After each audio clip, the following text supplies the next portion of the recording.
Buenas tardes. Muchísimas gracias a los tres participantes que, como les estaba diciendo en Petit Comité, es un honor para mí. Yo soy Rodrigo Castillejo, soy fisioterapeuta y trabajo en el Instituto Otorrinolaringológico de Madrid.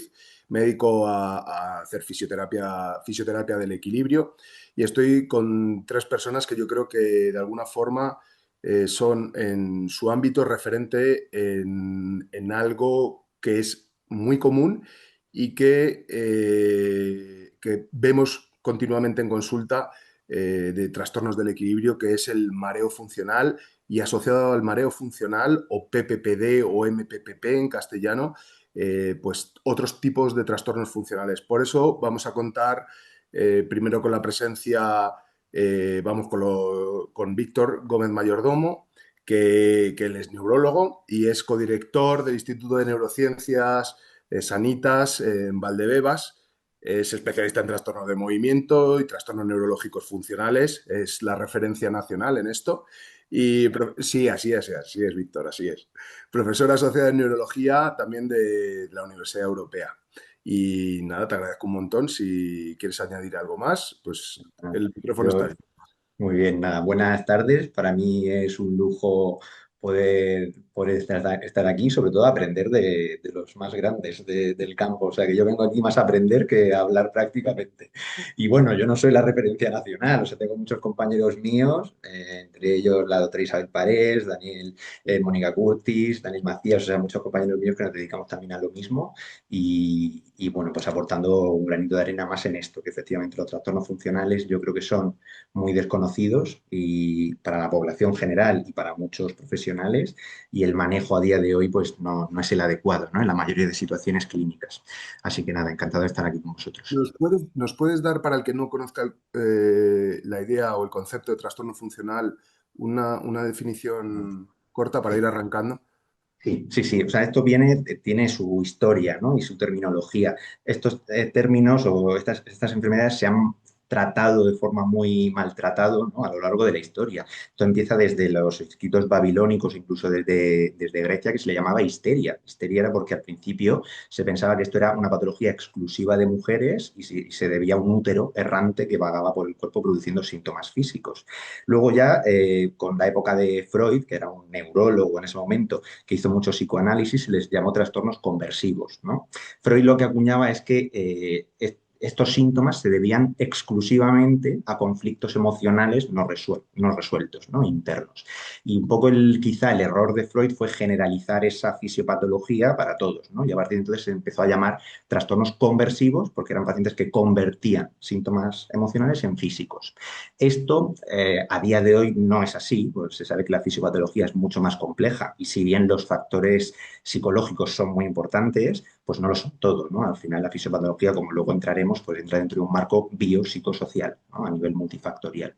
Entonces, posteriormente se pasó a llamar psicógenos, que era un término que también recalcaba mucho peso en la psique, ¿no? En lo psicológico, y ya en los últimos quizá 20 años, pues ha ganado mucho más esto el término funcional, ¿no? Que es un término un poco más amplio que engloba mucho más la fisiopatología de esto, ¿no?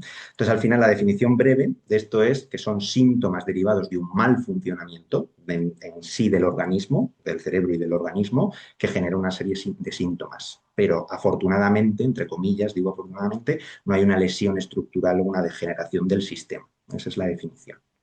De acuerdo. Muchas gracias. Voy a presentar a Diego. Diego Casqui es otro referente a nivel internacional en términos de ciencia y en términos clínicos también. Él es consultor en el University College de Londres y trabaja en el Hospital Nacional de Neurología y Neurocirugía allí en el Reino Unido y siendo profesor asociado también honorario de la Universidad de College London, de Londres, ¿verdad? Dirige un grupo de investigación centrado en el estudio de los mecanismos neuronales de la orientación espacial y la integración multisensorial con un marcado enfoque translacional y clínico, cuyo objetivo es que tengamos habilidades o biomarcadores clínicos y terapias para trastornos vestibulares, es decir, neurotológicos. Bueno, Diego, muchísimas gracias, de verdad, Un placer. es un honor, es un honor. A ver, ¿qué te, a mí me gustaría preguntarte por qué te volcaste o en parte de tu faceta de investigador, ¿por qué te volcaste en los trastornos funcionales y particularmente en el mareo funcional? A mí, en cierto modo, me interesa casi todo de la neurootología. O sea que el enfoque que tengo ahora y el interés que tengo tanto en la parte clínica como en la parte de investigación, surgió un poco por el volumen de gente que veo con esta enfermedad. Yo creo que es un poco, la causa de mi interés, en cierto modo, es ese, es que lo veo tan frecuentemente y que muchos de esos pacientes que vemos han tenido historias muy largas, con muchas veces médicos que han ignorado la causa principal del problema y vienen con muchos síntomas y problemas e historias clínicas muy largas y sin tener una solución obvia. Entonces me interesó ese concepto de cómo puede uno cambiar el trayecto o la trayectoria del paciente con estos trastornos sin necesidad de equipos de investigaciones extensas, este, y en muchos casos sin necesidad de fármacos. O sea que uno puede cambiar el esquema radicalmente sin necesidad de muchos materiales. Y eso me interesa, pues la parte más humana de la medicina, para mí. Desde luego, desde luego. Muchas gracias. Arturo Goicoechea, bueno, es neurólogo, Arturo es un neurólogo jubilado. Llevaba la sección de neurología del Hospital de Santiago Vitoria, es un divulgador de no solo de mareo, sino de síntomas no explicados, donde se ha volcado en gran parte y por lo que le conozco, ya hemos coincidido en muchas ocasiones, afortunadamente. Yo creo que, Arturo, probablemente esto que acaba de decir Diego a ti también te resonó en su momento, ¿verdad? ¿No? Es decir, cómo se le puede aportar al paciente cierto confort, cierta comprensión que salía un poco del marco, digamos, más metodológico de la medicina, ¿no? Sí, bueno, yo estoy completamente de acuerdo que el reto que teníamos los neurólogos, pero que no hacíamos caso, era cefalea y mareos, ¿no? Eso era una especie de galeras donde se condenaba al nuevo que venía al servicio. Bueno, tú a cefalea y mareos, que los demás ya nos dedicaremos a cosas nobles, serias, como los ictus, el Alzheimer, la epilepsia, Parkinson, y a los demás a cefalea y mareos. Y yo soy un hipocondríaco compensado, ¿no? He tenido todos los síntomas que se pueden tener y además, bueno, y me debatía entre dos incertidumbres. Una, o tengo algo grave, me va a dar un hito y me voy a morir mañana mismo, un infarto, yo qué sé. O si no tengo nada, que era una opción, soy un neurótico, tendría que revisarme las emociones y todo, el lado o lo físico o lo psicológico, ¿no? Hasta que leyendo, una vez leí un artículo del Engels, el que propuso el modelo biopsicosocial y tal, que era internista y tal, y me di cuenta que hablaba de cosas que yo nunca había oído hablar ni me había explicado nadie, como reacción de lucha-huida, y estudiaba también los síncopes, y había elementos allí que yo no tenía ni puñetera idea, y eso era la biología. O sea, yo creo que hay dos maneras de enfocar los problemas. Uno es desde la biología no medicalizada, desde la biología, intentar conocer cómo es un organismo, que es un sistema, y olvidarte un poco lo que te han enseñado a hacer y decir y explicar y tal. Y entonces poco a poco fui construyendo un modo de interpretarme porque estaba mareado, pero mareado perdido, he tenido hormigueos por todas partes, un síndrome, salida torácica, dolores por todos lados, yo que sé, ahogos, sensaciones de despersonalización, era horrible, ¿no? Tremendo. Y no tenía ninguna explicación. Y por eso me dediqué un poco a...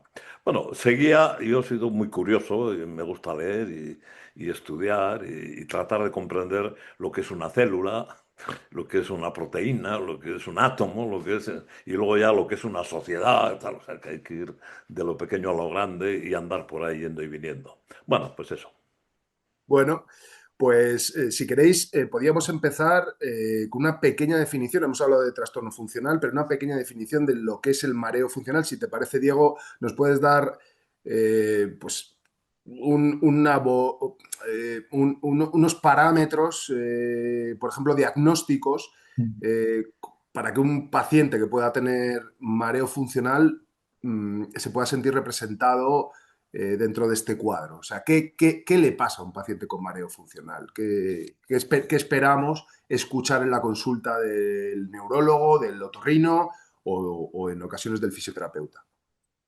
La definición actual del mareo funcional se define un poco a raíz de lo que es el triple PD, que creo que abarca una gran proporción de los mareos funcionales, pero por ahí no todos.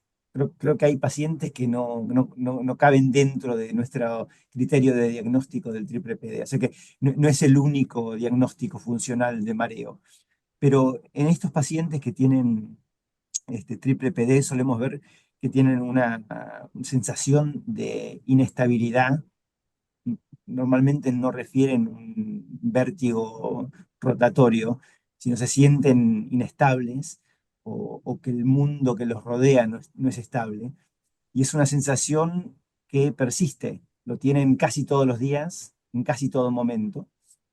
Y si persiste más de 3 meses, que es el criterio que usamos, entonces pasa a ser un problema crónico.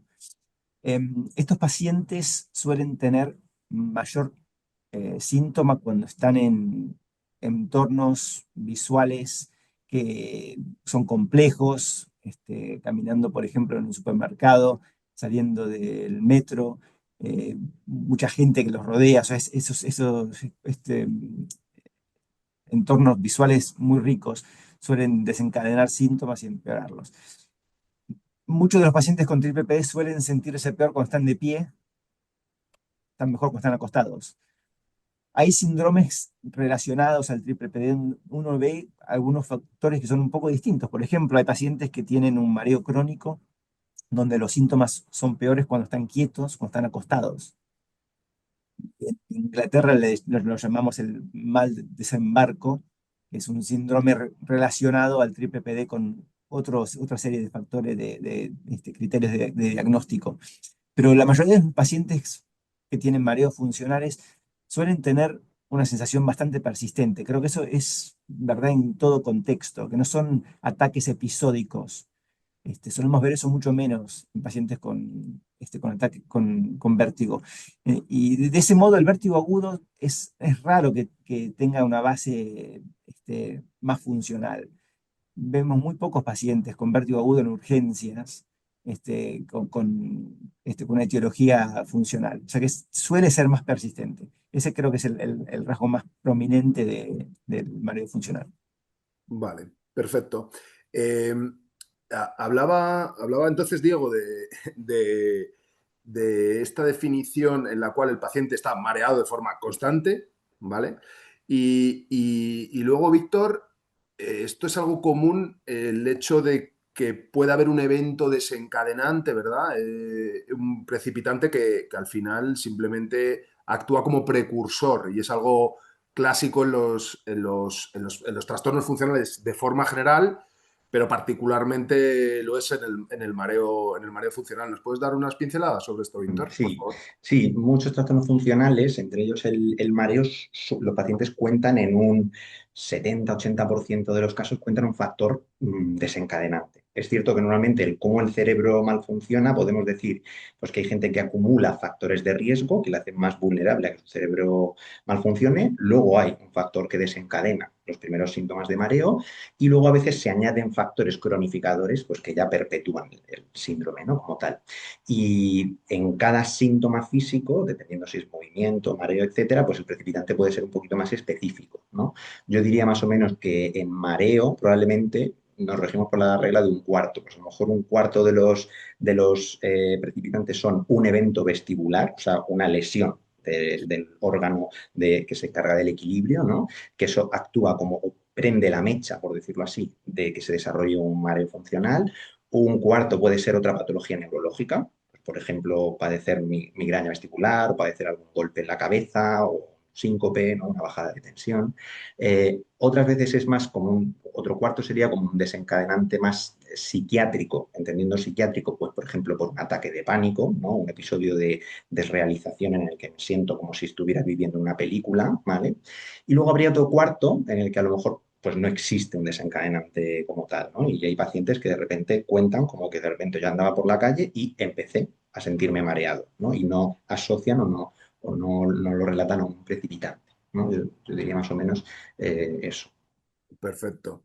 Arturo, y si enfocamos esto desde un punto de vista biológico, ¿cómo nos lo contarías tú? Es decir, ¿cuál sería tu hipótesis de lo que puede estar ocurriendo en el organismo para que, bien con un desencadenante o bien de forma espontánea, que aparezca solo, el paciente termine con esa sensación o percepción más bien de mareo?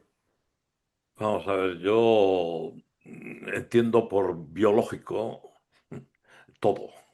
O sea, somos un organismo que es un sistema complejo, autoorganizado, con capacidad adaptativa y que interactúa con un entorno y que va construyendo una historia que incluye atribuciones de valor. ¿Qué quiere decir eso? Pues que a veces la interacción con el entorno genera un beneficio, pues, encontramos comida, ¿no? Genera un perjuicio, nos lesionamos o no encontramos comida, y la mayor parte de las veces es irrelevante respecto al perjuicio. Entonces habría una zona de interacción de confianza, ya tenemos un entorno con el cual estamos tranquilos, seguros, no estamos vigilantes, no tenemos expectativas de suceso, ni positivo ni negativo, y luego habría expectativas de beneficio o de perjuicio, pero eso lo hace el organismo. Y el individuo es ese universo misterioso de la conciencia donde ese organismo construye un relato, una narrativa, ¿no? Y esa narrativa pues tiene contenidos, tiene imágenes, tiene sonidos, tiene sensaciones somáticas, y es la interfaz o el navegador de ese organismo, porque pues, somos el organismo, ¿no? Entonces yo intento siempre huir del binomio psicológico-físico. Para mí es biología, que es un, un relato, una historia que va construyendo cada organismo, ¿no? Entonces, a mí no me gusta el concepto de malfunción porque Ujú. implica una patología. Y yo prefiero el error de atribución de valor como una patología. Por ejemplo, las enfermedades autoinmunes, el organismo comete un error de atribución de amenaza a las células del páncreas que producen insulina y entonces activa mecanismos de eliminación, ¿no? Eso para mí es el error de atribución, ¿no? Donde no hay una amenaza, el organismo actúa como si la hubiera, ¿no? Entonces, el mareo, la migraña y todo eso para mí son el equivalente a las enfermedades autoinmunes en la red neuronal, ¿no? Que por otra parte estaría integrada con el sistema inmune. Prefiero hablar en términos de sistema neuroinmune, ¿no? Y entonces yo lo enfoco como un error de atribución de valor por parte del organismo y pongo mucho acento en la información de expertos a través del lenguaje en un periodo de educación que tenemos. Somos organismos instruidos respecto al interior, los mecanismos y todo. Y yo prefiero enfocarlo como una iatrogenia en el periodo de educación y lo abordamos como una necesidad de corregir ese proceso educativo pues con información y con exposición gradual. Bueno, más o Muy menos. bien. Perfecto. No, más o menos no. A mí me encaja. Vale. Yo querría preguntarle a Diego, porque lo que nos ha contado ahora mismo Arturo encaja bastante bien con la historia, con la narrativa de los pacientes, ¿no? De repente el sistema empieza a hacer emerger una forma de estar en el mundo en la cual el paciente no se siente cómodo, eso lo llamamos un síntoma que puede ser mareo, ¿de acuerdo? Y Diego, tú que has estudiado o sea, que has hecho publicaciones relacionadas con neuroimagen funcional, ¿tenemos alguna idea de es decir, cuál es el proceso para que persistan los síntomas? ¿Tenemos alguna noción o alguna localización espacial en el cerebro o algún proceso que empecemos a entender por qué de repente un paciente pasa a tener síntomas de forma persistente? Es una pregunta también para ti, Víctor. Puede ser mareo u otro tipo de síntomas. el que quiera de los dos. Bueno, yo diría que con imagen, es una tentación siempre en la neurología buscar entender síntomas a base de la imagen, pero lo que estamos discutiendo acá es un poco distinto, porque en cierto modo acá no hay daño estructural macroscópico que se vea.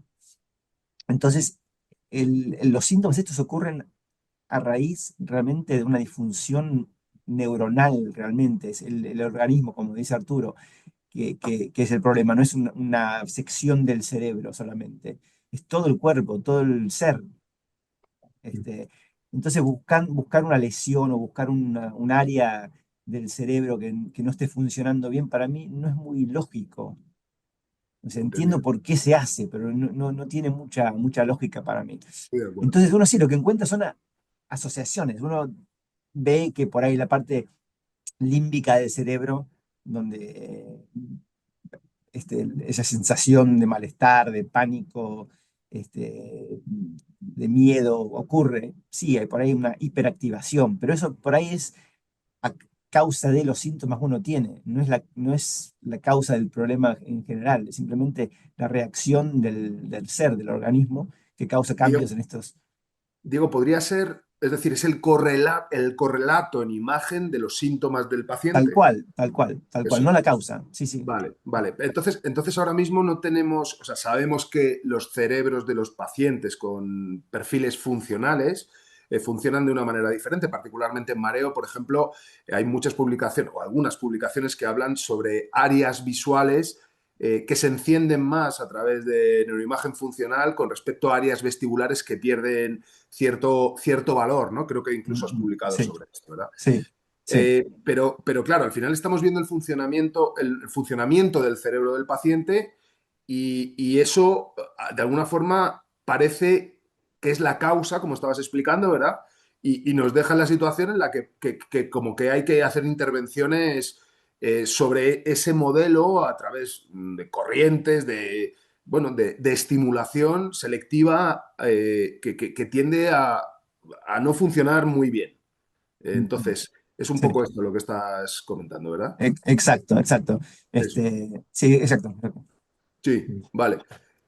Víctor, O sea, yo tienes... creo que volviendo a tu pregunta del por Sí, qué, ¿no? Yo creo que la pues, neuroimagen no responde, ¿no? A esa pregunta. claro. Puede responder a o dar granitos de arena de qué está pasando en el cerebro, ¿no? Pero el Ajá. por qué yo creo que se rige más por otros modelos en los que qué factores me han llevado a que mi cerebro malfuncione, ¿no? Y ahí es donde entra la complejidad del modelo biopsicosocial, ¿no? Pero al final la neuroimagen solo me explica lo que está pasando en ese momento a nivel fisiopatológico y no lo explica todo. Yo también soy un poco, me encanta la neuroimagen, pero soy muy crítico en ella, ¿no? Porque al final la neuroimagen lo que hace es coger ciertas regiones que están muy activas en el cerebro, comparándolas con el ruido de fondo del cerebro, ¿no? Entonces, normalmente lo que hacemos es cortar todo ese ruido de fondo, ¿no? Claro.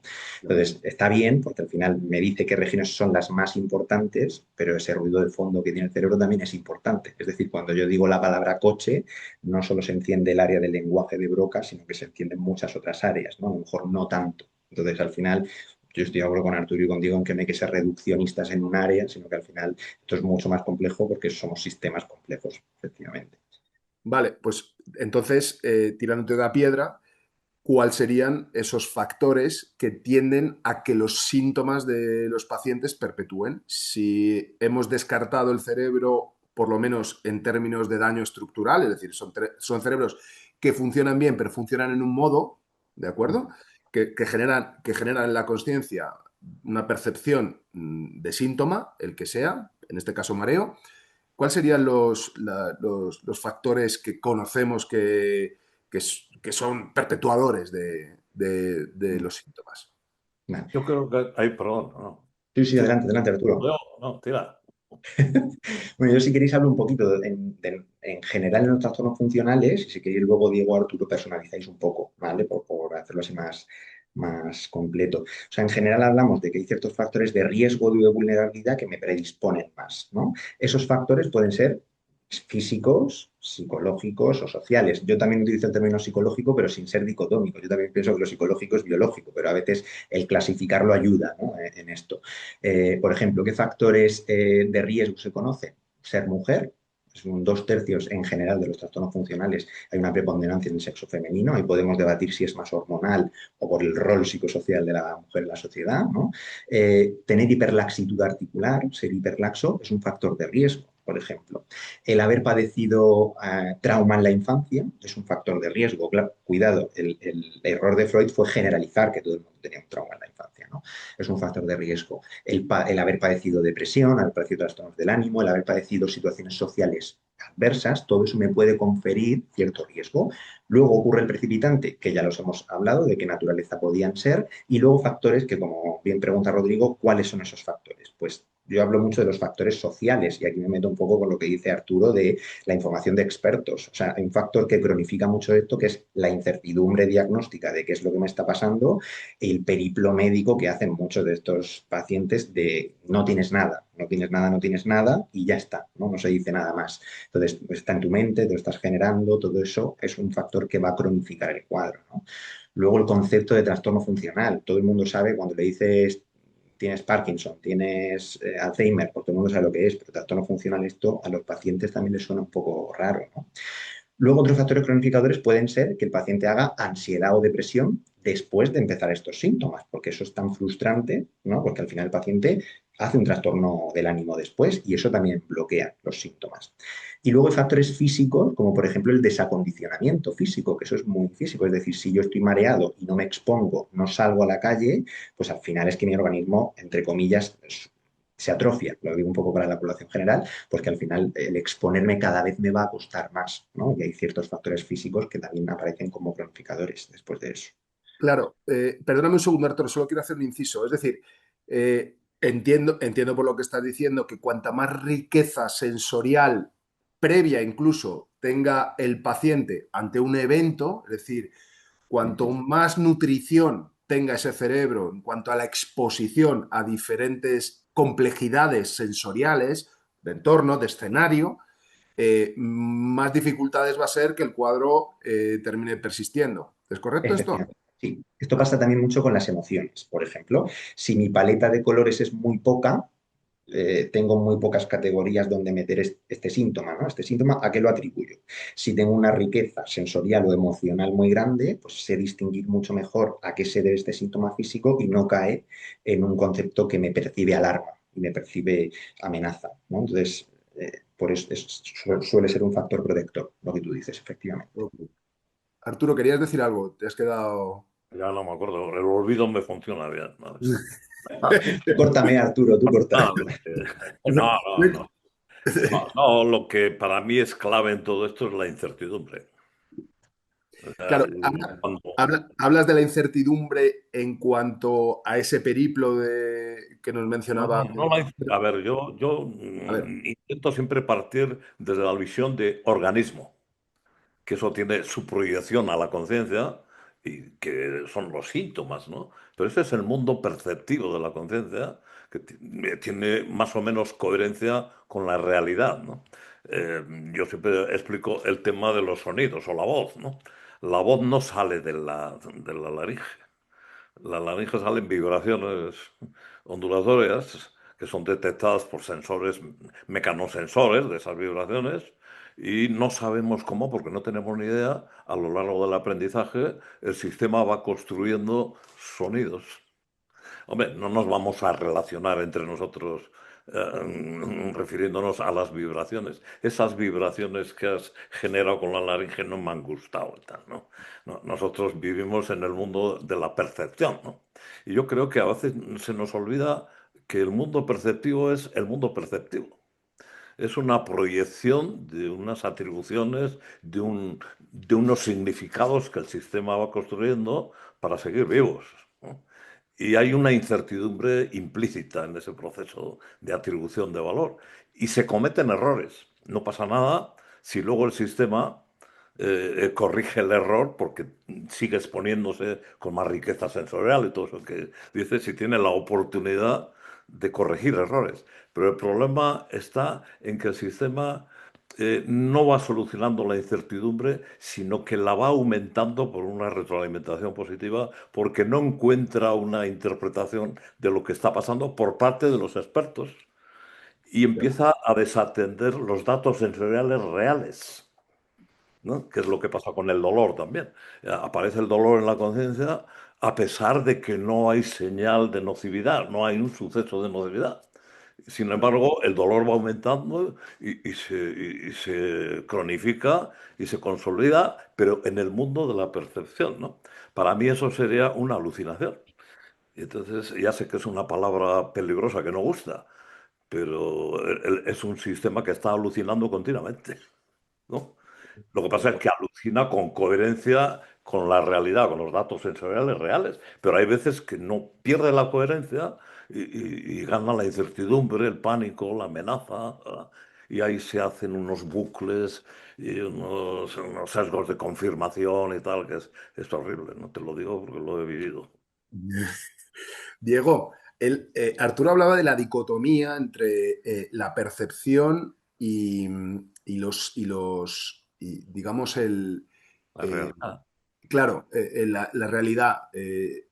¿Qué sabemos de eso? Es decir, ¿cuánto, o sea, la percepción de un paciente con mareo es una percepción que nosotros podamos medir? Te lanzo esto porque sé que tienes una publicación maravillosa que me encantó sobre esto, como biomarcador incluso, ¿verdad? De Sí, mareo funcional. sí, a mí siempre me interesó esto, porque muchas veces con pacientes que tienen trastornos funcionales, ya sea mareo o no, una de las maneras más importantes de explicar al paciente y educarlo es mostrándole la base cuantitativa, si uno puede, del por qué uno piensa que tiene un problema funcional. Buscarle la manera de explicarle al paciente con términos un poco más tangibles. No tenemos biomarcadores de sangre, no tenemos imágenes que demuestren el problema, entonces tenemos que buscar otras maneras. Y para mí el concepto perceptual es fundamental en pacientes con problemas de trastorno de mareo así de funcionales. Entonces, lo que hicimos nosotros fue intentar cuantificar esta percepción que tienen de desequilibrio, eh, con una tarea muy simple realmente, que es basada en el Romberg, en la prueba de Romberg, donde les pedimos a los pacientes que se parasen sobre una plataforma de posturografía que mide el movimiento del cuerpo, con los ojos cerrados, y medimos la oscilación cuantitativamente. Después les pedimos a los pacientes que abrieran los ojos y nos mostrasen con sus movimientos del cuerpo cómo se sentían cuando los ojos estaban cerrados. Y ahí uno puede cuantificar un poco la percepción y compararla con la realidad. Y es exactamente lo que uno ve, que el paciente refiere y siente movimientos oscilatorios del cuerpo que no existen en la realidad, porque se magnifican. En el entorno perceptual, en ese mundo perceptual, se magnifican estas señales que ascienden al cerebro. Entonces, uno puede un poco medir eso, puede medir la misperception, que es lo que llamamos nosotros en inglés, que para mí es clave en esta enfermedad.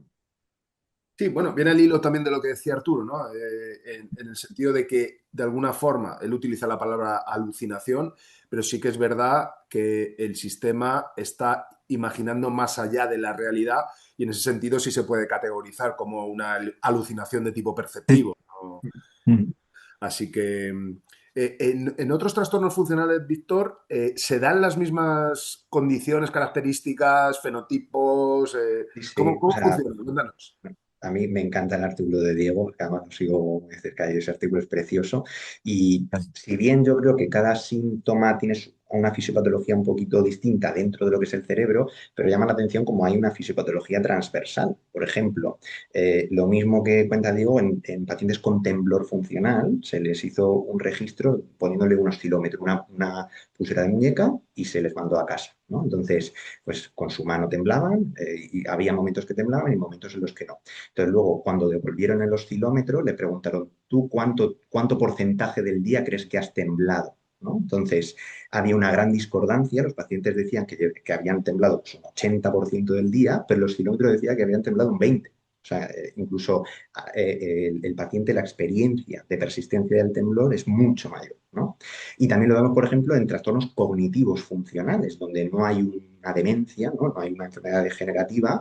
Cuando el paciente hace un test cognitivo para ver memoria o para ver capacidad de toma de decisiones, etcétera, luego se le pregunta, ¿cómo crees que lo has hecho? ¿No? Y también evalúan con una nota.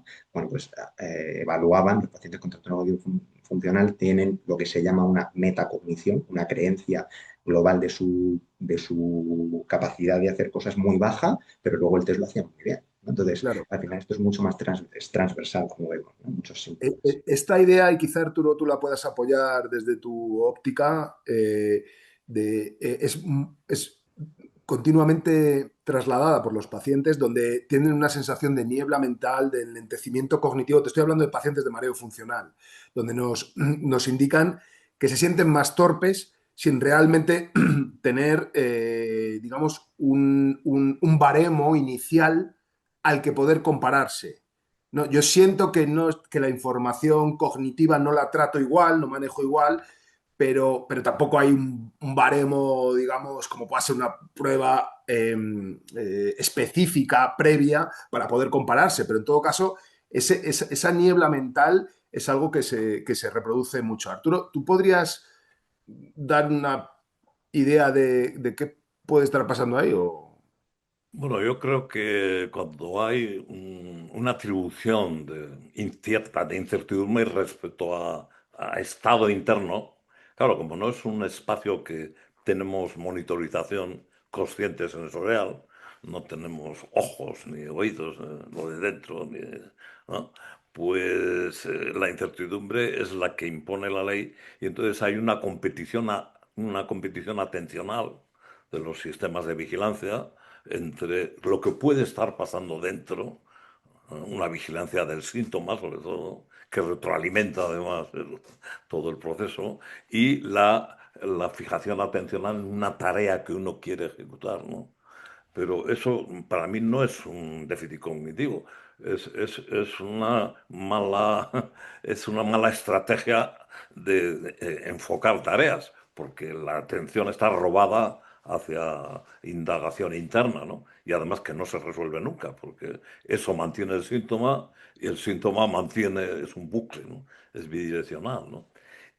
A mí me ayudó mucho un artículo que leí, hiperventilación crónica.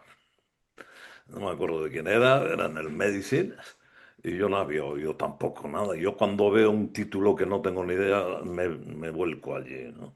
Y entonces a mí eso me ayudó en el sentido de que un estado vigilante tiene un patrón respiratorio torácico superior, como falta de aire, etcétera, y se pierde la respiración diafragmática, que está mucho más controlada respecto a necesidades metabólicas o vocales, de vocalización, cantar o lo que sea, ¿no?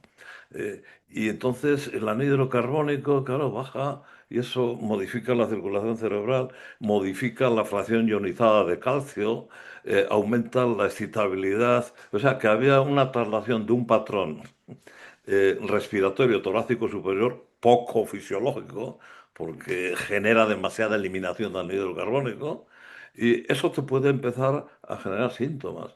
Y que metías la cabeza en una bolsa, recuperabas el anhídrido carbónico y algunos mejoraban, entre otros yo mismo, ¿no? Entonces, ahí se me rompió la barrera psíquico-física. Bien. Y el síndrome salía torácica que tenía, yo me ponía el fonendo en la fosa supraclavicular izquierda y empezaba a subir el brazo y aquello soplaba hasta que ya desaparecía. Y tenía síntomas, síntomas de todo tipo, ¿no? Pero la respiración torácica superior te modifica la posición de la articulación esternocostal y te modifica el espacio. Entonces lo que hacíamos era, con rehabilitación, recuperar la respiración diafragmática que se corresponde con un estado de relajación, de confianza, ¿no? Y haciendo respiración diafragmática, la gente se atrevía a salir de casa, a la agorafobia y eso. Y bueno, iban mejorando, enfocando en un tema respiratorio. No es así de simple, ¿no? Pero empezaron a aparecer elementos de fisiología que forman parte del día a día de cada uno y a través de ahí empezó ya a desbordarse todo lo que vino después y tal.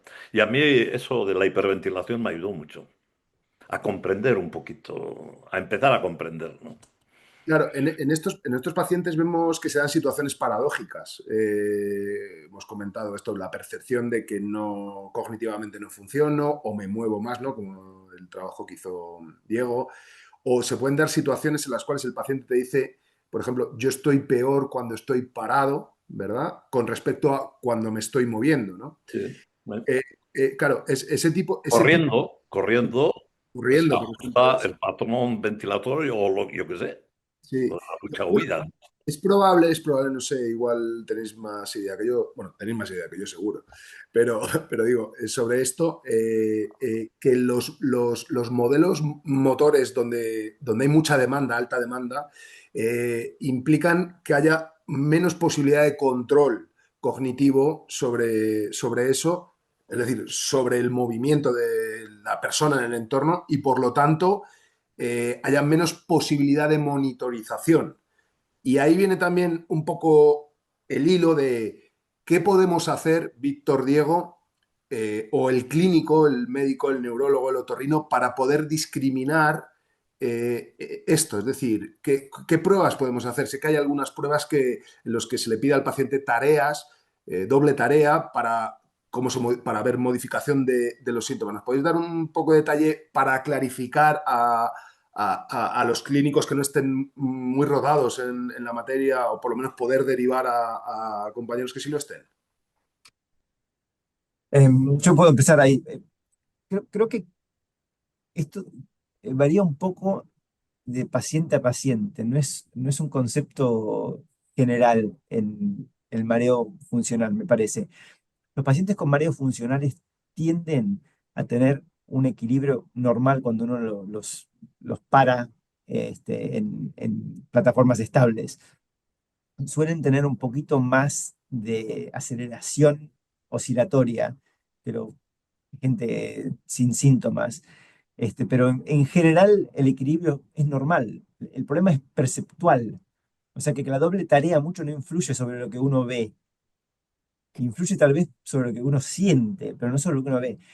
A diferencia de los pacientes que tienen marchas funcionales o equilibrio funcional, donde hay una inestabilidad que se puede observar.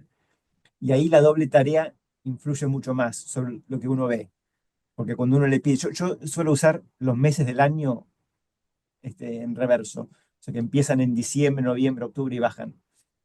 Y cuando uno ve a un paciente que tiene un equilibrio funcional, se mueve, está muy estable y empiezan a hacer la tarea, el equilibrio mejora mucho.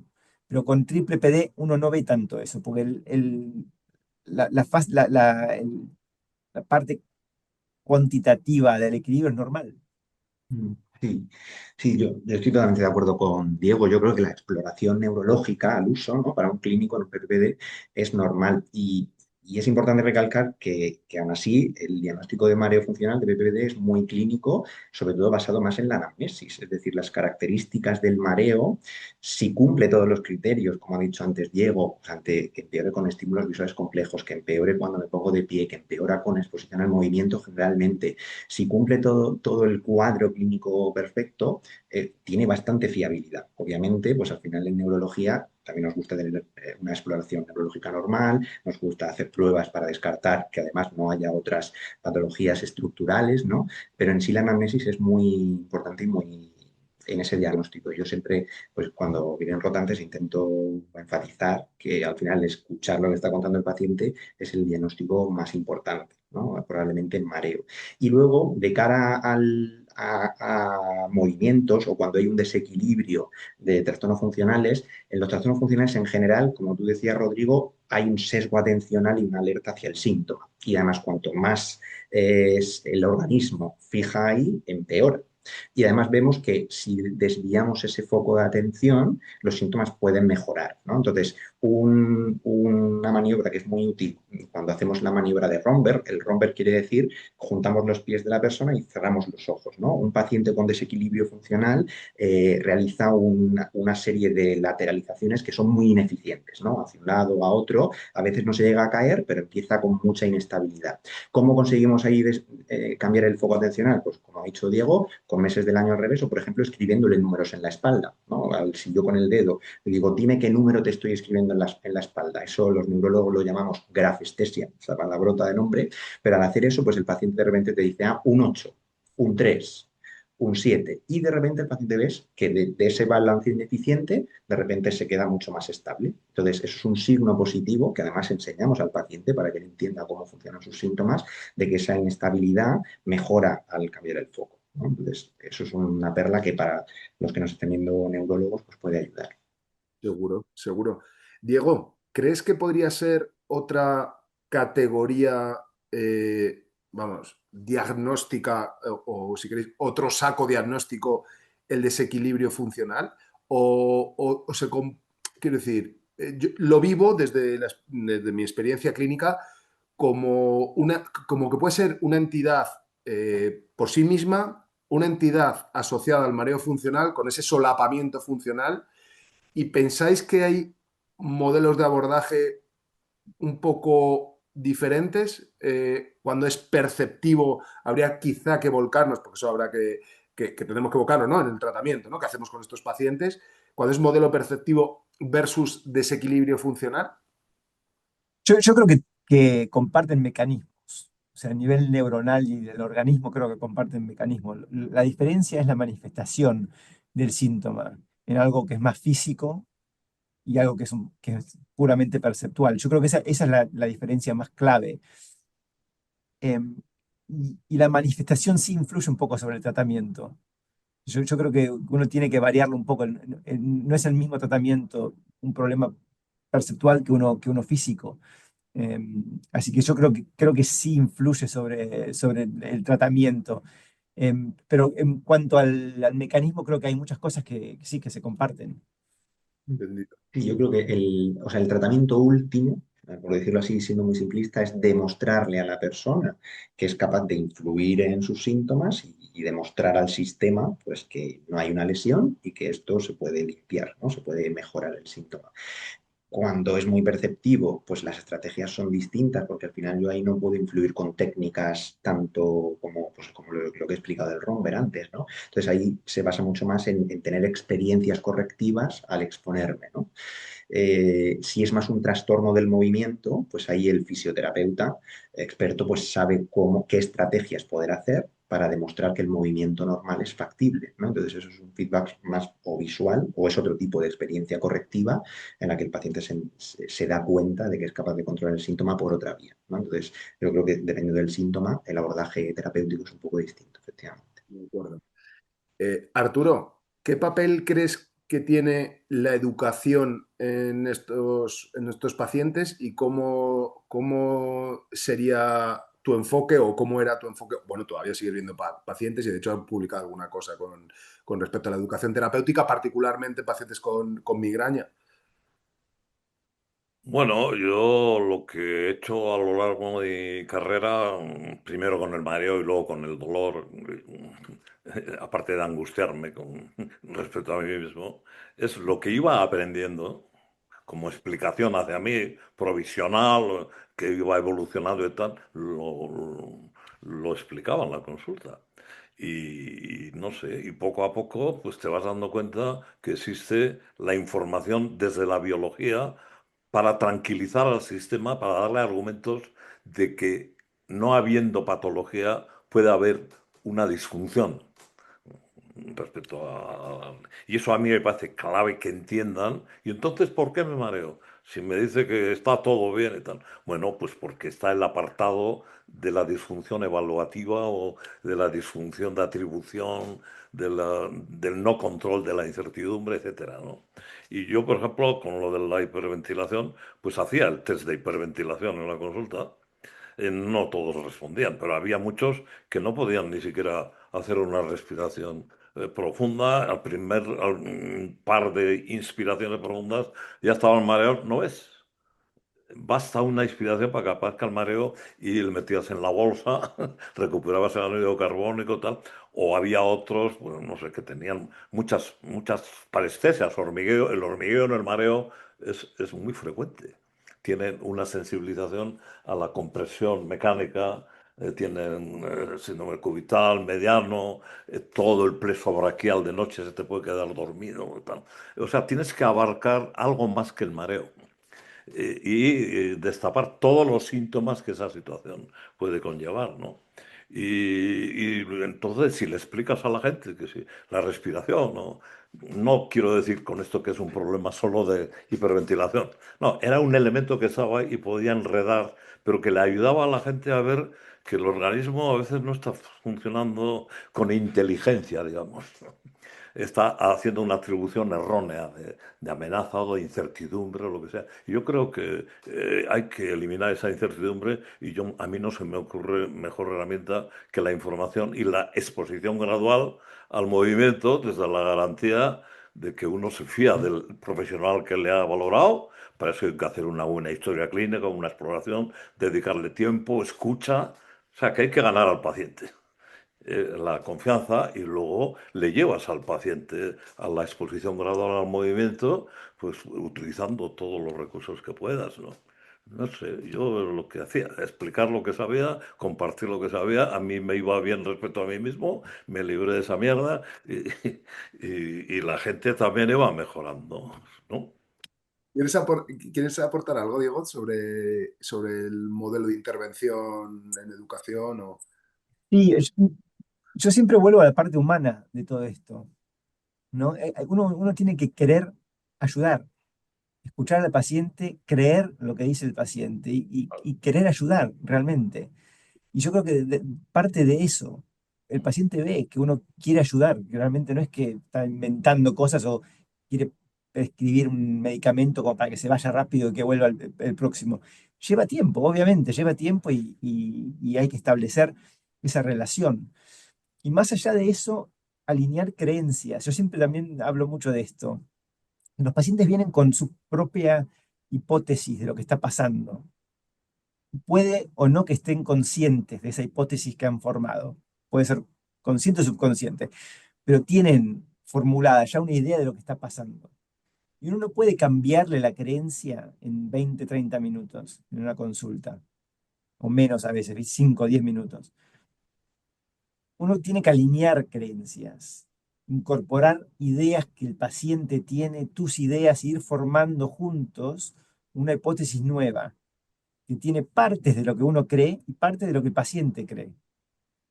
Y yo creo que para mí esa es la solución más perfecta en el tratamiento.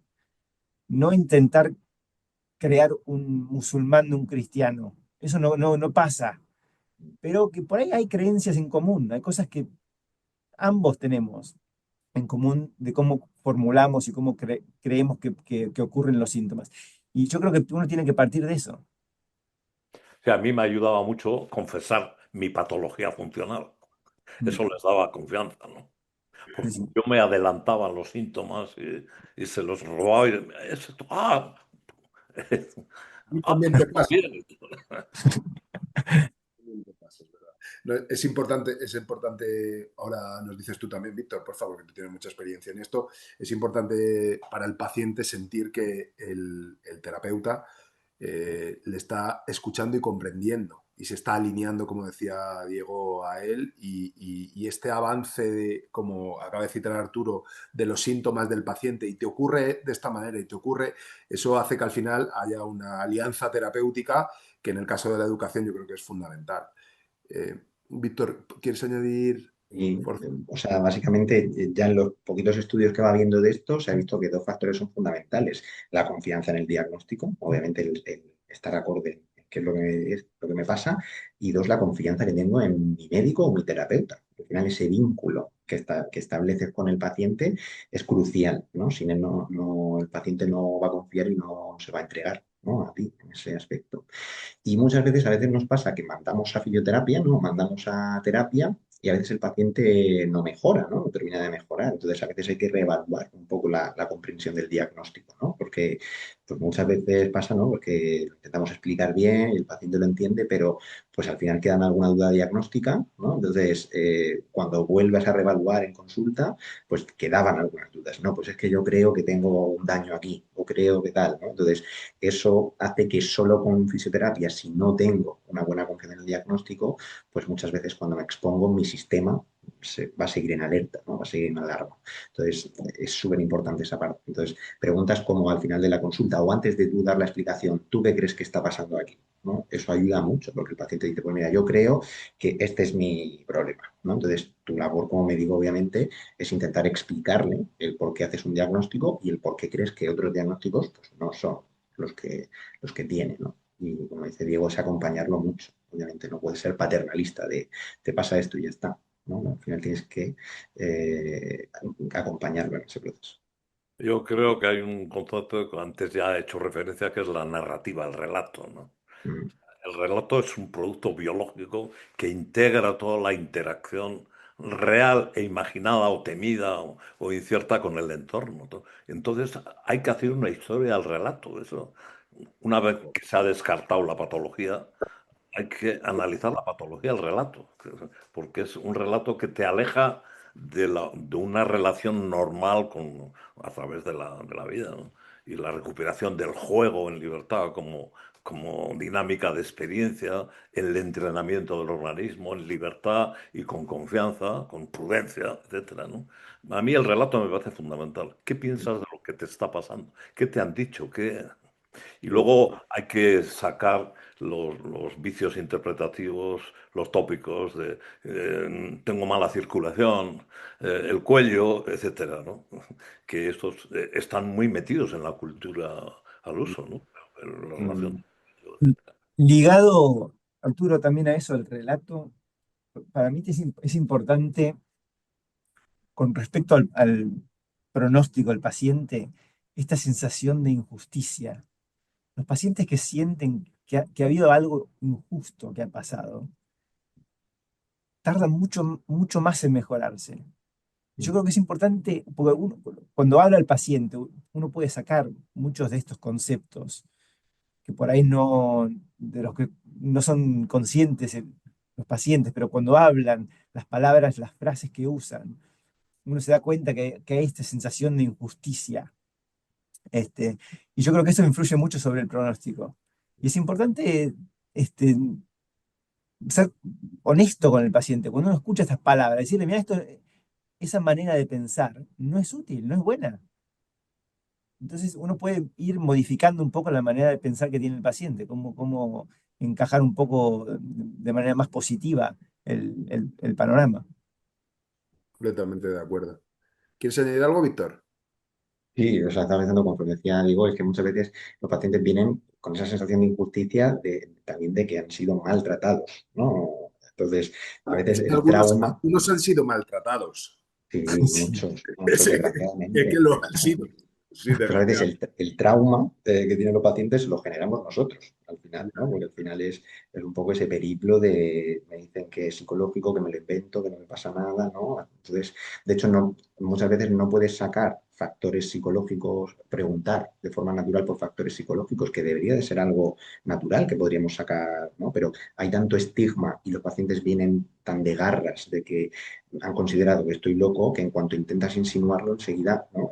Los alejas, ¿no? A veces, ¿no? Entonces, eso también es un problema. Sí. Dejadme. Sí, Arturo. Sí, no, yo creo que a mí por lo menos me gusta considerar la psicopatología como un elemento del funcionamiento del organismo, pero la psicopatología del organismo, o sea, como sistema. No desgajar las psicopatologías del individuo y el organismo, lo físico, que son máquinas que andan haciendo. No, la dinámica fóbica, el organismo tiene dinámicas fóbicas que se construyen con facilidad. Pero no hay una consulta al individuo. No, el organismo tiene psicopatología y tiene errores de atribución, tiene... No te he entendido muy bien, Arturo. El concepto no lo he entendido muy bien. ¿Lo puedes...? Separamos demasiado lo que es la psicología, es el individuo, la conciencia, y Sí. luego lo otro son máquinas, mecanismos que no tienen elementos psicológicos, digamos, ¿no? Pero Sí. el organismo puede actuar desde la incertidumbre, desde el miedo. Las neuronas son objetos físicos, pero generan productos psicológicos y tienen sesgos de negatividad, sesgos de confirmación y tal. Esa es la psicopatología de organismo. Entonces, trasladar al organismo y quitar el estigma del individuo y referir que podemos ayudar profesionalmente a disolver esos errores, esa psicopatología de las funciones, ¿no? Una respiración torácica, etcétera, es un organismo que está hipervigilante y está en patrón de preparación para salir huyendo, tal. Eso es una psicopatología, si le quieres utilizar el término psico, ¿no? Pero yo tiendo siempre a culpar al proceso del organismo de mantener la supervivencia, la seguridad, minimizar la incertidumbre, el daño, etcétera, y el individuo es el que paga las consecuencias de esos estados. Por eso utilizo mucho la referencia al sistema inmune, pues que el sistema inmune comete estupideces, ¿no? Como cargarse el páncreas a las células, ¿no? O dejarse engañar por una colonia de células cancerosas, ¿no? O sea, que esos elementos de inteligencia, estupidez, forman parte del día a día del organismo. Entonces ahí hay psicopatología. Entendido. Y Sí. luego, en cuanto a educación, otro mensaje que yo creo que es importante es que es tan importante que a veces es un criterio de selección para el tratamiento, ¿no? Es decir, si el paciente no entiende lo que le pasa, no hay que mandar a fisioterapia inmediatamente, ¿no? Porque al final, si nosotros como médicos creemos que el paciente no acepta el diagnóstico por el motivo que sea en este momento, en esta consulta, el mandar a fisioterapia indiscriminadamente es frustrar al paciente probablemente porque su modelo de enfermedad no es el acorde al plan de trabajo y a veces frustrar a tu fisioterapeuta, ¿no? También porque el paciente no mejora. Entonces, es preferible, obviamente, trabajar, hacer un seguimiento y trabajar un poco en el modelo de enfermedad y en el diagnóstico. Y si aún así, por muchos esfuerzos que haces, pues el paciente tiene creencias férreas de que tiene algún problema alternativo, a veces lo que tenemos que decirle es que, pues, que busque, ¿no? Que al final, que mi consulta, la puerta de mi consulta siempre va a estar abierta, ¿vale? Para poder reevaluar esto, pero a veces pues no tenemos que empecinarnos en un tratamiento, ¿vale? Otras veces es cierto que a veces el fisioterapeuta puede ayudar en el diagnóstico. Si el paciente tiene alguna experiencia correctiva, pues ayuda a demostrarlo, ¿no? Pero creo que el paciente tiene que ir a tratamiento con cierta certeza, con un Claro, porcentaje alto de de certeza. alguna forma, Víctor, la alineación terapéutica del equipo, que sea desde el plano diagnóstico hasta, digamos, el plano más ejecutivo, cuanto más se dé, yo siempre digo que a mí si me lo ponen fácil yo toreo muy bien, pero estas circunstancias no siempre se da. Entonces, Sí, sí. quiero decir, tanto el fisioterapeuta como al neurólogo, como al otorrino, quiero decir, no siempre el paciente llega con esa historia que decíamos antes, completamente enrevesada, que muchas veces vienen de otros centros donde se les ha dicho, oye, mira, tu oído está bien, no sabemos lo que te pasa y anda.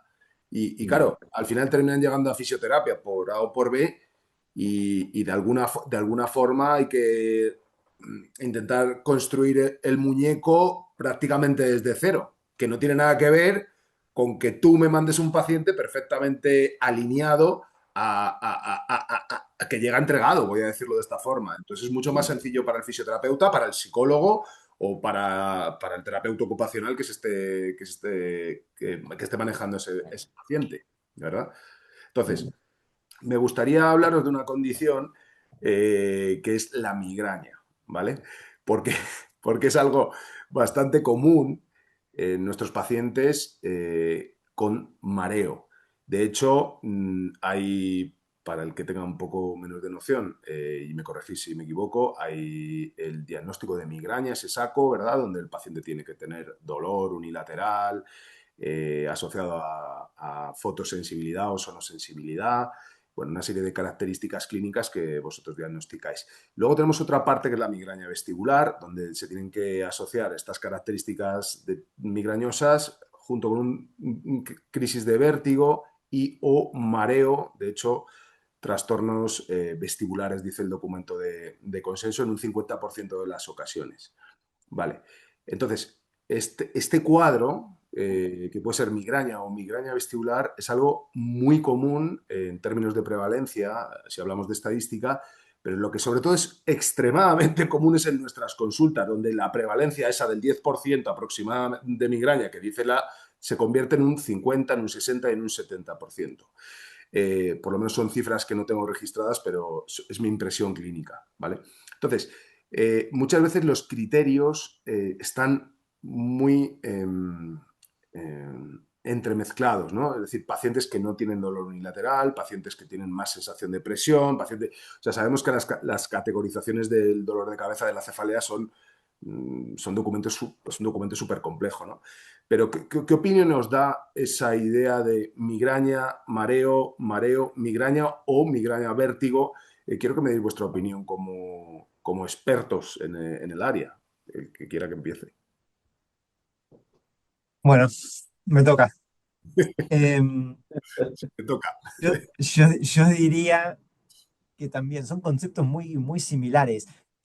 La diferencia más grande entre la migraña vestibular y el mareo funcional para mí es la evolución de los síntomas. La migraña es un síndrome episódico, donde uno tiene ataques, donde hay una hiperexcitabilidad cerebral y después se calma y no pasa nada y por ahí tienen otro ataque. Un episodio, son episodios definidos. Cuando la migraña vestibular, los síntomas de migraña vestibular se transforman en algo más crónico, para mí eso ya pasa a ser un mareo crónico, no es una migraña. Y esa para mí es la única manera de separarlos. El síntoma, las partes más cualitativas de los síntomas son iguales, realmente. Se solapan muchísimo. La diferencia para mí es esa, es un cuadro episódico versus un cuadro que es más crónico. También es verdad que pueden coexistir las dos cosas. Uno puede tener un nivel crónico de mareo donde también hay episodios más característicos de la migraña vestibular. Entonces el tratamiento depende mucho de eso, depende de si uno tiene un cuadro puramente episódico, un cuadro puramente crónico o una combinación de las dos. De acuerdo. Arturo. Hombre, ya conoces cuál es mi Yo, posición. yo sí, pero probablemente los que nos vean no. No, para mí el capítulo este que estamos abordando es el capítulo evaluativo en la Price, ¿no? Las atribuciones de valor a las consecuencias de la interacción con el entorno, en el activismo, el código predictivo y todas esas historias, ¿no?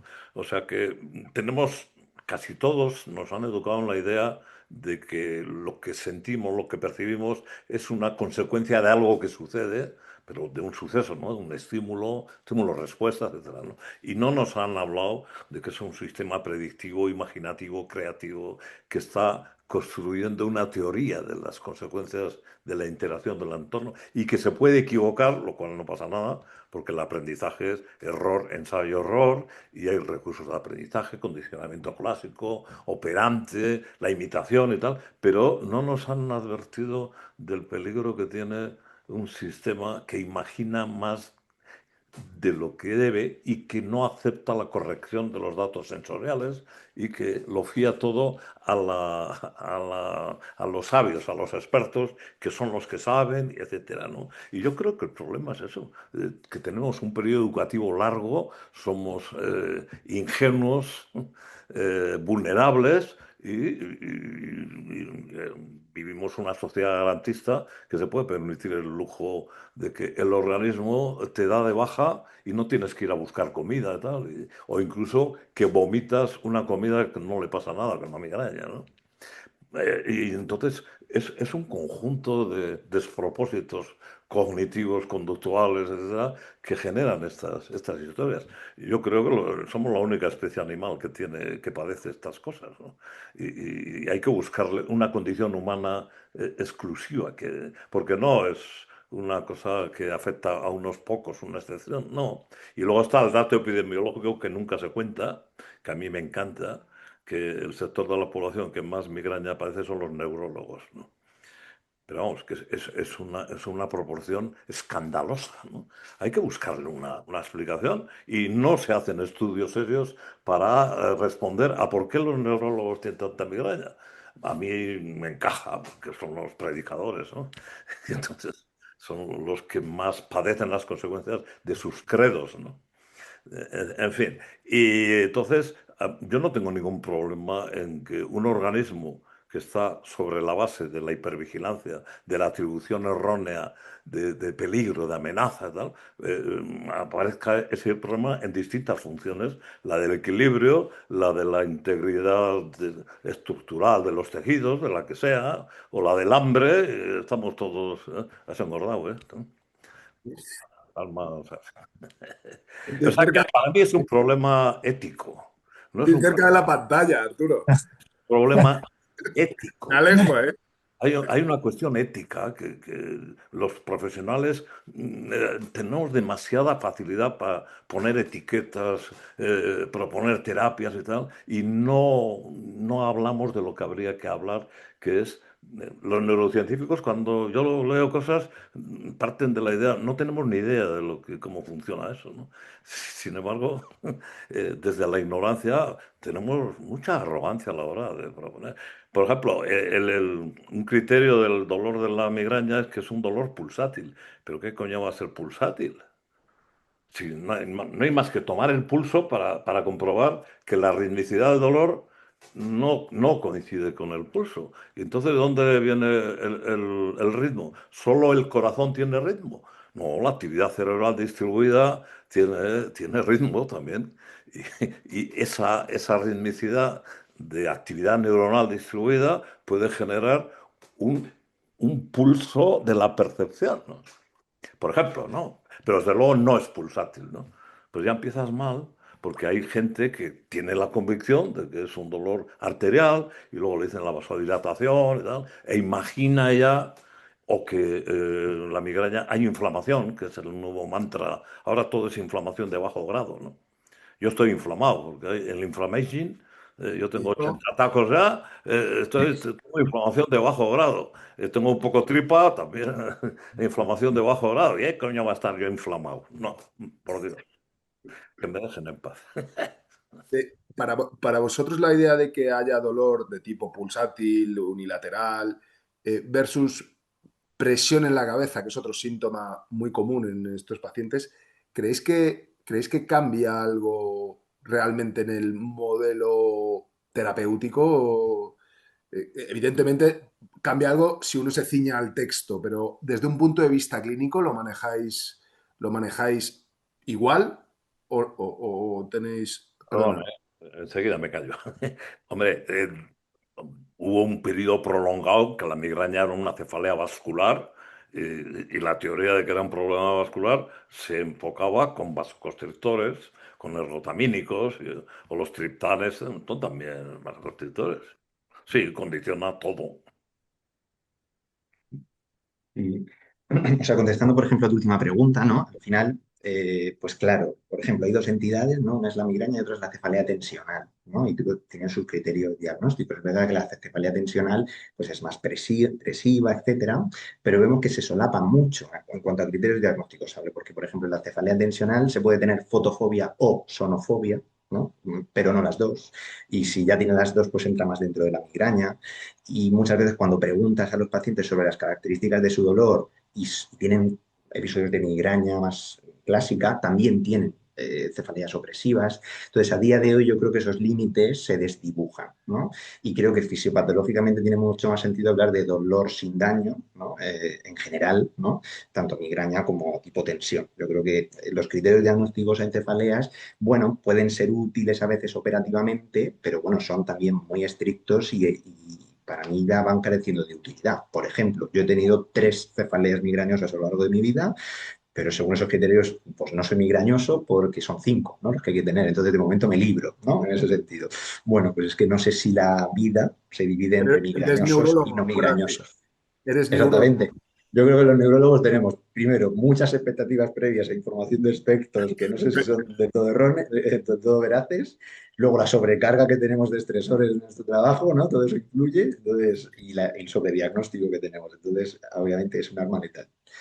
Pero Yo, el manejo actualmente clínico para ti es diferente en un momento dado si tienes que, no sé, que prescribir. en cuanto al tipo de dolor, no. Sí, vale. No, no, no, no. O sea, yo aquí, bueno, voy a salir un poco hoy del armario, así que ya no soy un neurólogo tan clásico, ¿no? Yo me he hecho un neurólogo. Al final, aprender de trastornos funcionales te enseña mucho de neurociencia, ¿no? Como dice Mm, artículo, y de biología. mm, Entonces, al final aprendes a ver ciertas similitudes en ciertas cosas, ¿no? Entonces, hablando muy ampliamente a nivel evolutivo, ¿no? Pues los trastornos funcionales, que pueden ser crónicos y pueden ser episódicos, ¿no?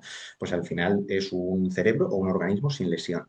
En una migraña, en el fondo, hay muchos procesos fisiopatológicos, liberación de péptidos, etcétera, pero es un órgano estructuralmente normal también, por otra parte, ¿no? Entonces, al final, lo que ocurre en una migraña, pues es una disfunción del sistema de dolor y luego el cerebro vuelve a ser el que era, por decirlo así. Entonces, si somos muy amplios hablando, entre comillas, pues es un trastorno en el funcionamiento, ¿no? Y de hecho ya hay artículos pues, que establecen mucho esa similitud, ¿no? Entre migraña y trastornos funcionales, ¿eh?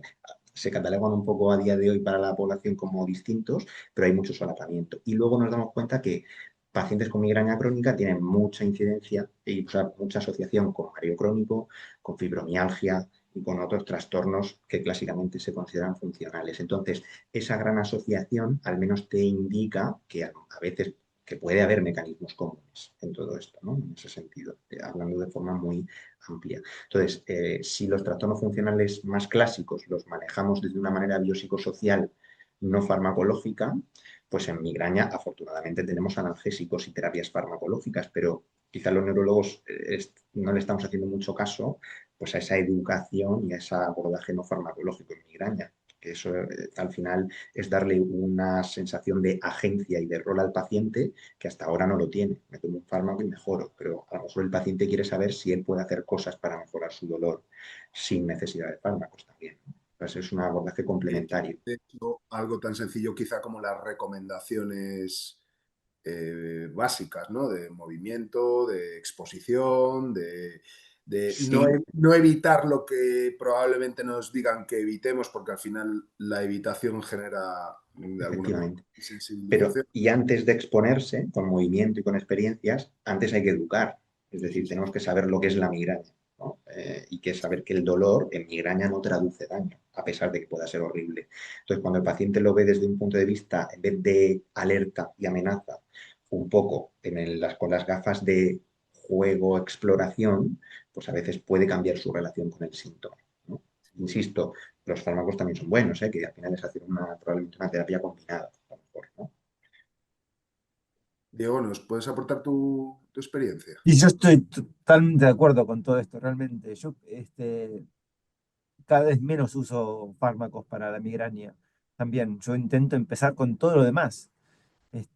Y los fármacos a veces se usan para alinear las creencias, simplemente eso también, ¿no? Uno lo usa como para poder empezar a tener esa relación y educar más, y confiar en vos, que vos intentás lo que te piden, pero sabiendo que por ahí esa no es la solución y que hay que buscar otras cosas. La otra parte que no tocamos mucho hoy, hablamos mucho de la parte biosocio, psicosocial, pero la parte social, esa parte es muy importante. Y yo creo que como médicos clínicos, no hacemos mucho hincapié en eso. Es muy importante. Una persona que no tiene casa, una persona que está por divorciarse, los síntomas cambian con la parte social. Y yo creo que hay muchos pacientes que no se dan cuenta que es importante eso. Y simplemente explicándolo, diciendo, mira, parte del problema es tu vida. Tu vida es un desastre. Obviamente vas a tener estos síntomas, ¿no? Y uno tiene que ser muy honesto, porque yo creo que como médicos no somos muy honestos. Porque el paciente viene, uno habla de migraña, le da el triptan, lo que sea, y después cuando el paciente se fue, te das vuelta y hablas con tus colegas y, qué desastre la vida de esa persona. no se lo digas a tu colega, decíselo al paciente, explicáselo. Yo creo que esa parte para mí es un problema muy grande en cómo tratamos al paciente y no nos adaptamos realmente a la realidad. Claro, Arturo, por favor. No estoy de acuerdo. Me explico, me explico. No, yo creo que hemos quitado especificidad a los síntomas. O sea, el dolor, evolutivamente, tiene que ver con eventos de muerte celular no programada, o sea, en ese momento y lugar, o con presencia de estados que pueden provocarla a corto plazo si no se evita, ¿no? Y si le quitamos esa especificidad al dolor, ese significado evolutivo, abrimos la caja de que cualquier cosa que implique sufrimiento del tipo que sea y que no está relacionado con la integridad tisular pueda funcionar como una causalidad o un factor. Nosotros, por lo menos en la intervención educativa que hacemos, separamos perfectamente y quitamos esos vínculos que pueden existir como correlación de una vida perra y por eso tienes migraña, ¿no? Tengo un caso, por ejemplo, que una chica que era buena estudiante y con su madre era migrañosa, y tenía otra hermana migrañosa, el dictamen de neurología era, tienes migraña genética el desencadenante es el estudio, porque pones demasiada tensión en el estudio y casi le estaban indicando que tendría que dejar de estudiar, pero los fármacos no funcionaban y nada. Pues bueno, hicieron un trabajo de comprensión desde lo que nosotros proponemos y sacó el primer, es una brillantísima académica y tal, y no toma fármacos y se libró de la migraña. O sea que yo creo que si encuentras un algo negativo y hay migraña y vinculas lo social que decía Diego, etcétera, yo creo que eso es, no, a mí no me convence. Yo prefiero, y si hay eso negativo social, se enfoca socialmente, pero desvinculándolo de la migraña. Ahora, sabiendo que sí, facilita los errores de atribución, se generaliza todo y tal, pero hay que tratar de recuperar la especificidad de la migraña respecto a un evento en ese momento y lugar, y si no hay eso, no hay daño. Y estaríamos ante una construcción, la caja generativa de un sistema que tiene capacidad generativa y genera esas cosas que llamamos migraña, llamamos esto, lo otro, lo más allá, como consecuencia de un proceso educativo guiado por expertos. ¿No? Bueno, no sé, no estaba de acuerdo. Ya lo siento. Eh, Bueno, No Perdón. sé si me he explicado, me he sí, explicado. sí, perfectamente, perfectamente. Sí, yo creo que nuestra labor como médicos es poder explicar esa educación, ¿no? Y poder disociarla. Pero bueno, es verdad que como yo estoy de acuerdo un poco con lo que decía Diego, de que nos encontramos, hay veces, hay factores tan socioeconómicos, tan determinantes, que es que el paciente nos cuesta mucho que el paciente lo pueda disociar, ¿no? Porque eso es su vida a veces, ¿no? Hay verdaderos dramas. Y cuando nos metemos esos factores socioeconómicos donde el médico no puede influir, pues a veces es muy difícil que el paciente cognitivamente pueda Fácil, ¿no? entenderlo o saber disociarlo, ¿no? Sí, sí. Saber llevarlo al cuerpo. Recuerdo un artículo que leí sobre los factores perpetuantes de la migraña y uno de ellos era tener ingresos inferiores a $20.000. Eso decía el artículo, simplemente. O sea, que probablemente hay una parte en la que todos tenéis razón. Quería llamar la atención sobre el hecho, también, si, a ver qué os parece, porque hablamos en este concepto de migraña, que es un modelo de sensibilización, ¿verdad?, del individuo, ¿no? Donde hablamos de fotosensibilidad, no me gusta mucho el concepto de fotofobia, hablamos de sonosensibilidad y luego hay algo que se nos ha escapado un poco, yo creo, por lo menos no se les escapó cuando describieron los criterios, que es la sensibilidad al movimiento, al propio movimiento o al movimiento exógeno, que es algo sobre lo que Diego creo que también ha publicado y que es uno de los principales, o sea, lo voy a decir de esta forma, las causas de consulta del paciente, por lo menos en mi ámbito de rehabilitación, es esto, o sea, vienen sensibles a su propio movimiento o al movimiento exógeno, bien sea porque se marean o bien sea porque simplemente genera cuadros vegetativos, es decir, náuseas, etc, etc. ¿Nos puedes abrir un poco el abanico, Diego? Y luego ya si queréis vamos, no os quiero molestar mucho más tiempo. Sí, sí, estoy de acuerdo, es un síntoma muy común. Creo que se basan mucho de los conceptos que hemos estado discutiendo. Hay factores que predisponen a estos síntomas, que tal vez en cierta parte sean genéticos, que son partes de lo que uno es y el organismo. Y es verdad que los pacientes que tienen síntomas de migraña vestibular muchas veces también refieren este tipo de síntomas. No pueden leer fácilmente en un coche en movimiento, por ejemplo. Son muy sensibles a los movimientos visuales y propios. Y yo creo que eso un poco es un factor que predispone al individuo a estos síntomas más crónicos. Y yo creo que en eso está el mecanismo principal realmente.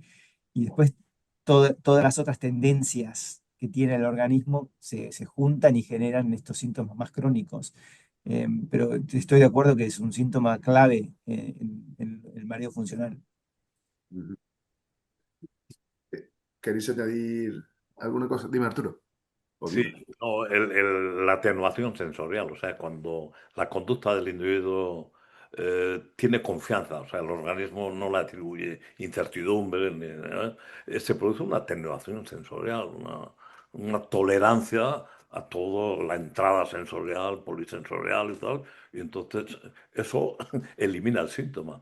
Al revés, cuando hay una incertidumbre y tal, eh, se, se aumenta el foco sensorial y cualquier dato sensorial que implique una conducta del individuo que el organismo vigila y en cierta manera no quiere que se haga, o sea, que tiene, pues eso genera una... En realidad, lo que está es penalizada la conducta en libertad del individuo y con todos los sentidos abiertos e incluso generando contenidos perceptivos de modo anticipado, ¿no? O sea, hay que recuperar la atenuación sensorial. ¿Y eso cómo se hace? Pues, eso estáis vosotros, ¿no? Víctor, es común en los... Es una última pregunta, si os parece, y de verdad que os Un dejo. ensayo ahora, ¿eh? Sí, sí, por eso tienes que ensayar. ¿Te quieres tocar algo? No, tengo el contrabajo allí, yo ahora estoy Sí, con el... por eso lo veo allí. Si quieres, oye, terminamos así, ¿eh? Ah, Cerramos. toco el piano un poquito. Sí, venga, ahora termina tocando el piano. Víctor, la sensibilización al movimiento dentro de otros trastornos funcionales es algo frecuente también o no? Es decir, dentro de este grupo tan heterogéneo que son los trastornos funcionales, ¿es algo común que los pacientes... Fíjate, a nivel fenomenológico, yo creo que es mucho más frecuente en el mareo o en migraña, ¿no? En dolor. Mm, Pero bueno, en general una persona con trastorno del movimiento no tiene tampoco esa sensibilidad percibida, por decirlo así, o con crisis funcionales, ¿no? Que a veces tienen como caída al suelo y convulsiones. No, no como tal, yo creo que es algo más específico de esa percepción a nivel del movimiento que también ocurre en migraña, ¿no? Yo creo que, por reforzar un poco lo que hemos dicho antes, pues a nivel diagnóstico, claro, si aplicáramos criterios diagnósticos, pues el diagnóstico lo harían máquinas, ¿no? Si somos médicos, a veces nos tenemos que salir de los criterios diagnósticos, ¿no? Para entender al paciente y, como decía Arturo, entender el proceso que está pasando detrás de esa persona, ¿no? Entonces, los criterios diagnósticos son útiles, nos guían, pero hay muchos síntomas en la migraña que salen fuera de los criterios diagnósticos, como esa mecanosensibilidad. Hay pacientes que notan una disforia, cambios de personalidad, ¿no? Incluso osmofobia, ¿no? Que tampoco eh, se habla mucho, osmosensibilidad. Eh, entonces, bueno, pues al final creo que es más entender el proceso biológico que subyace. vale, muchas gracias. Bueno, Arturo, a falta de... sí, Espera, sí. una cosa para explicar el término fobia, para mí no es una fobia desde la perspectiva del individuo, es una fobia del organismo Mm, sistémica. Uno mm, que si se mueve le duele, eso no es una dinámica fóbica. Tener miedo al dolor no es una fobia. mm. La fobia es tener miedo a algo teóricamente posible, pero altamente improbable. Si yo me muevo me va a doler, eso no es una fobia, porque Mm, probablemente te va a doler, ¿no? Pero desde la perspectiva del organismo, sí. Si se mueve, se va a dañar. Eso sí que tiene una estructura fóbica. Es posible que se dañe, pero probablemente no solo no se va a dañar, sino que tendría que moverse, ¿no? O sea que esa es la psicopatología que antes intentaba explicar, ¿no? entendido. Bueno, que me tengo que ir, me van a No, echar. sí, sí, iba a despediros y no me has dejado. Venga, Vale.